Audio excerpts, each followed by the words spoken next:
Hey guys, welcome back to Pattern Machine Shed. I'm Kenny and today I'm making a unicycle. Not just a boring electric one. Going full gas powered. Yeah, can I ride a unicycle? Never tried, but probably not. Electric one, dunno, never tried. Motorized one with the good old Briggs and Stratton. Fingers crossed, hopefully. So if this looks like fun, stick around and let's have some fun. All right, let's get into it. Now I'm not going into this completely blind.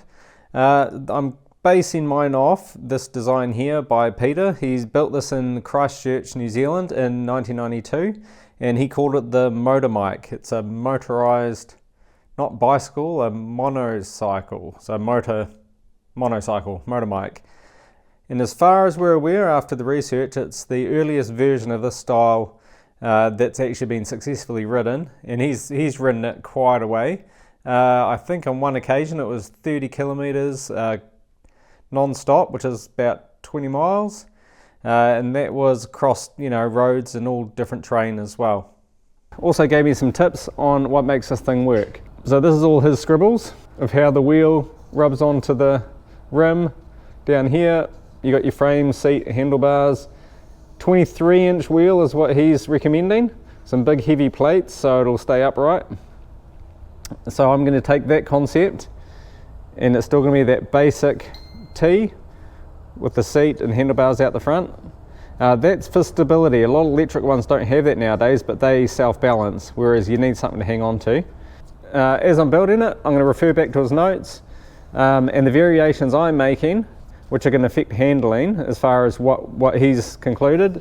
But I have a certain design I'm going to try and hit, and I'm working with the limited parts that I have. But I'm still going to allow for modifications if we need to modify it closer to his specs. So like I said, Peter had certain requirements that he felt was important for the success of this thing. One of them was the 23-inch tyre. Well, a 23-inch rim anyway. So that's important to get more stability as you're traveling forward, because this thing doesn't have an automatic balance like the electric ones do. I've managed to scrounge out of my scrap pile a wheel, a tyre and wheel. It's not 23 inch, not 21, it's 18. So it's a lot smaller. It's going to affect the stability, but it's what I've got, and it's the style that I've got in my head that I want to build as well. If it really doesn't work, the way this is designed, there's a wheel there, and a wheel at the top as well, motor in the center. So if I do need to change it out for a bigger wheel, I can do that. It's still going to hit those 2 points, and I can just lift the center wheel up to meet the rim, and it should be all good. Now, first thing I'm going to do is remove these spokes. Now, I don't think I need them for anything else, so I can just cut these and then let the tyre down and retrieve all these little ends anyway through the... I should be able to get them without taking the tyre off the bead anyway, so... Oh, well, no need to sit watching me do this. I don't know, do you like to see these boring bits? Maybe you can let me know in the comments whether you want me to fast forward this stuff or not. I kind of feel that the type of video I want to make are the ones that are a bit more peaceful, of making something, just showing the design and the, I don't know, design and style rather than like grinding and welding. It's more about the inspiration, the ideas, and the, I don't know, how ideas come together rather than how my grinding and welding is coming along. Well, you don't want to see that anyway. It's not that great. Anyway, for now, we're going to fast forward this, so we'll see you when it's all done.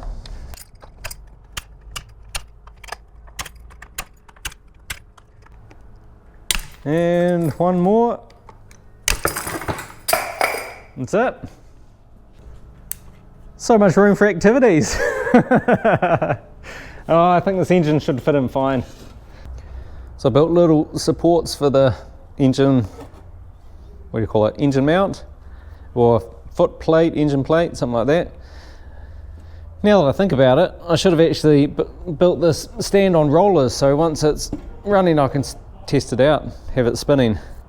Now, on the topic of doing things that aren't quite to spec, This engine here, that's a 3 horsepower, it should be enough to get it going. But these engines are known to be a wee bit more responsive. And the ideal one that Peter suggested was like an old Villiers 4-stroke or something like that. They're just a bit more mass in them, a bit more clunk to them. You know, it's not as peppy, but I've got plenty of these Briggs & Stratton, so I'll start with that, see how we get on. One way to tame it down is a big heavy flywheel on the back, just so when you give it the beans, it chugs up the speed a bit slower, it's less responsive, so hopefully that'll do the job. Now before I get ahead of myself, this is missing the carburetor, exhaust, fuel tank, all that. So I'm going to see how, if I can fit an engine with the works in it, it might just, look at that. Oh, that's cool. Just fits. How perfect is that? Everything's squeezed in, good old, well, vintage. I don't know what year that is. Who knows what sort of age this engine is? Is it the 60s? I don't know, but that looks pretty cool. So it's got, I think it's got enough clearance. This valve stem here, might have to look at building like a little packer in the back of there just to pull it in a bit. Something like that might work. There's enough room for exhaust to come out. I can tweak that to shoot out the side a bit, but that's pretty cool, eh? But this thing is getting further and further from Peter's design of what actually works. So yeah, we'll see. It's going to spend most of its life on the shelf anyway. So looks are important, but I'd also like to be able to ride it. So we'll cross that bridge when we come to it, but for now we're working on aesthetics first, and artistic flair, and then I guess if we can ride it, we'll see if I get lucky. I think it's time to backtrack a bit, remove all these little spokes, the ends of the spokes, because I can see now it's starting to become annoying. And then we can get back to where I just was. Can't imagine there's too much interesting things to watch here, so I'll whip this out, just push this off the bead, and hopefully I can just reach in and grab the ends of these spokes here. Actually, while I'm at it, I might try and push this valve stem in as well. Yeah, we'll see. I'll see how I get on there. Well, that wasn't too difficult. Got all the spokes out, and I managed to put a little packer in behind that valve stem. Still sticking out a wee bit, but that might be enough. So when I get this engine in, we'll see how we're looking. I think it's going to be okay. Oh, there's heaps of room now. We're a wee bit close on this bottom edge, but that's looking pretty good. This air filter, I can kind of tug that back a bit. Bottom edge, we can make that fit. And this top one, she's getting pretty close. But what I was thinking, just take to it with a hammer, put a little dent in that top corner of the fuel tank. That'll be enough to clear it. Yep, that's cool. So the next thing to do is, I think we'll go and stick some idler wheels in. Little roller bay wheels. I will look at shaving them down so we get a good flat spot on them, just to contact that patch properly. And once they're in, we'll probably look at putting something just to make sure it doesn't jump off the rim there. But yeah, we're kind of limited for space in there. These are quite soft, so by removing some of that rubber, we should be able to firm them up a bit, get a good contact patch. I'll chuck them in the lathe and get them turned down a bit. So as to not put too much stress on it, I'm just going to use this parting tool. What's a recommended RPM for shaving skateboard wheels? I don't know. Oh, there's a bit of movement there. Alright. So I've done wheels in the lathe before, and if you go too fast, it kind of takes chunks off, which then is quite messy to clean up. You can see it kind of takes the groove out. Anyway, leave this with me and I'll get these two wheels shaved down. So I got the wheels all turned down. They actually look pretty decent. So I've gone through and made 2 sets of these wheels, one for the top here and one for the lower idler. Now I've been thinking about what to do about the drive line, the drive wheel, because I'm a bit limited for space there. So just as a rough guide, probably don't want to do too much bigger than that. And what I was thinking was, I was scrounging around for stuff and I'm like, shopping trolley wheels, and they're good strong rubber too, grippy, should be a lot of strength in there. Didn't pick my best tools, did I? Yeah, the shopping trolleys see a bit of abuse, so I think this will work quite well. They're not always fixed very well onto that plastic hub though, so may have to stick a couple of screws in it or little bolts through it, but we'll see how it fits anyway. So I think this is going to be about right. Let's move it up a bit. Enough room to clear everything. I'll jam it in there. Probably somewhere there, I'm guessing. That's actually not too bad. I'm happy with that that placement. I mean, not that I'm an expert at unicycle building, or design.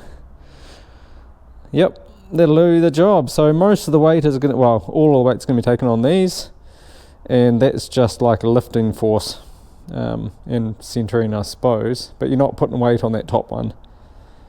So that looks to be about right, I think.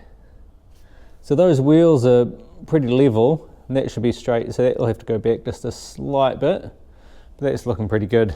I'm liking the style of it too, all rustic, dragged out of the scrap pile.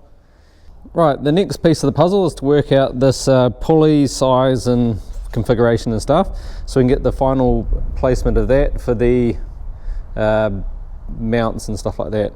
So what we're looking at is a small pulley on the engine. These are just your idlers, up to a big one, then a small one up to a big one here, and that's your drive wheel. So I've been playing around with this pulley calculator here. Peter reckoned his was 1 to 7.8, so I'm getting something similar to that, and I've been working with sort of tossing up between that program and all my cardboard pieces to see what fits. So since I'm a bit more limited for space because I've got a smaller wheel I'm trying to fit everything in, I've been making this pulley bigger just so I can fit it under the tank here. I think that can, how did I fit this on before? And then a smaller one down here. So I've had to go smaller on this wheel than what he had, but I've gone larger in there as a comparison. Yeah, but I think we might just have enough room there. So this little pulley, go around there. I'm going to need some guides in here just to bring that in a bit, just so we've got enough bite on these small pulleys. But we fit under the tank. But yeah, I think I will have to just jimmy that tank over a little bit, just to give us a bit more room. But I think that's going to do the job. So this whole setup, I'm going to be running direct drive, so it doesn't have a clutch. What Peter said was when you lean it back, it takes the weight off this wheel, which will start it spinning. And when you want to go, lean the monobike, lean the mic forward, and it'll bite into here and start moving. So we'll go with that. So now I've got the placement, all these pulleys and drive systems sorted out. I'll go and make up some mounts for pick up these drive wheels and idler wheel. Been working on the old-fashioned CAD, the old cardboard aided design. So these brackets look like they do the job, but I can't wait until I can get a CNC plasma table. So much work to cut these out. But these back ones will be alright. This front one, I can weld one side, but this side has to be pulled out because I'm going to put the pulley in there. So I'll go through, weld those ones on, and get it standing on its own 1 foot. Stand on its own 1 foot. So I don't quite know how I'm mounting this top roller here yet. We'll see once we get the engine placement done, and then see what I'm going to use for a frame to hold everything together. But I don't know, it's come along all right. So I should be able to mount those wheels just central on that plate. Yeah, that should work. Weld these on. The engine can slide back in between them. Well, maybe. And then I can weld this one side, and this far side I'll leave for now. Oh, I'll put a tack on there. We'll do that. And then I can just shift it later. Once I find out what pulley I'm putting on there. Well, who am I kidding? It's all going to be tacks anyway. Right, so that should hold itself up. Should. All right. See how that goes.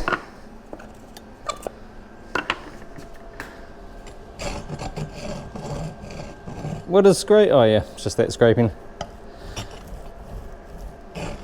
Just scrapes when I push it sideways. It's that bracket there, but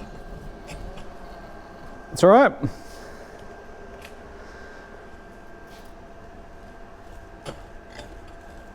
That's pretty cool. So the only scraping is when I go sideways with it, you can see just hits that. But once I get it tied into this top roller, that shouldn't scrape. It's just called precision tolerance. Yep, that's good. Happy with that. That's looking so much better than I was thinking. There's just a smidge room there on the fuel tank. I can notch that in. The air filter needs maybe just take this back corner out of it. But apart from that, it's looking bloody good. I've banged over that fuel tank a bit, so it's just clears enough room for the pulleys and stuff. And the engine, I've got where I want it. There's even spacing from the outer flywheel pull start cover and to where these pulleys are going to be, and then put a little guard on it as well. The engine's all bolted in now, and I've actually gone through and swapped the engine over. This one that I was working with before had the step and no keyway slot cut there. So this one I know is good. It's got compression, and I have had it running before in the past. I did swap over all the fuel tank and everything, so it matches what was there before, because I was quite liking the look of it. It's funny, when I start building, I don't know what it's going to look like or what parts to use, but as I'm assembling it, and the stand-in pieces I use actually look pretty cool, so we'll stay with that. So I raided the neighbour's scrap metal bin, found this old stand thing, and I think it's about the right size for the main support. So this is what I come up with. A couple of bits of steel welded together and a top plate bracket thing that I can stick a bolt through. Welded at the bottom, and then I'm going to stick another something through to pick up this idler guide thingy wheel. And I think it should be alright. So I've stepped it in, just so I can get the narrow body. I'm going to put like some sort of cover body over that. And width wise, it's about the same. So I'm happy with that. Now I've figured out a good heavy duty mount, and this thing slides on that main bar as well, just so we can get some tension on there. And then I'm going to make that easy to remove so we can get that, pull all that assembly out and get the wheel off. So while I wait for my pulleys and belts and stuff to arrive, I'll chuck some foot plates on. Now I've cut this here flat as well, so I can sit that on the floor. And I'll get some foot plates on. These were nice and shiny painted, but I've taken the paint off, and I'll throw some vinegar on that and stuff just so I can, salt and vinegar in it, just so I can get them to rust up a wee bit. And then I can get it on the floor, get my feet on it, and figure out where I want this handlebar to sit. And I may cut it shorter. It's quite a wide one, so I may cut that a bit shorter, but I'll get these foot plates welded on, and then we'll figure out where this handlebar's going. Been messing around to see how I want to do this handlebar and the rest of the frame. I'm thinking maybe a dual frame, and then two up the handlebar as well, so it's sort of like your triple tree on a on a motocross bike and stuff. I think they look pretty cool. Now I don't know if I want to have a body cover or not. Originally I was thinking have something to cover that top sort of half or a step around each, you know, part of that, the motor and the tanks and stuff. But I think I'll wait for that and see if there's anything I really want to cover up. And to be adventurous, I think end up with a little seat here or something, but we'll see how that's sort of looking. But I'm pretty happy with that, that frame to now. Yeah, so I'll stick another frame rail in somewhere there. And then that gives me something to get these handlebars, and I want them, you know, quite strong as well. I don't know what sort of forces are on it, but I'll go ahead and do that. All right, how's this looking? The handlebars, they may be a little on the wide side, and I think it needs something in here just to bulk it up a bit. By the looks of it, I probably will do some sort of body, but we'll come to that when I come to it. And I would have the rest of the handlebars, but I think I cut them off to use them on something else. Hang on, I'm gonna have a sit on it and see how unstable it is. Right, I'm not expecting much, and this handlebar is pretty wobbly. There's not much strength in that, so, I'll hold it down there. How do you, yeah, okay, a piece of cake. All right, lean. Piece of cake, hey? So, I learnt on researching how to ride the electric unicycle, you lean on one side. Yeah, there we go, easy. Well, I'm happy enough with that, and the progress is going somewhat well. Definitely needs a lot of strengthening up and maybe some extra weight down low just to help it with stability. Whether that's going to help or not, I don't know. But while I wait for parts to arrive, I'll stick this video up just so you can sort of see the first stage of building. And then once the pulleys and chains and sprockets all that arrive, I'll stick them on and then go for some test rides. We'll see how we get on. So thanks for watching, and we'll see you next week.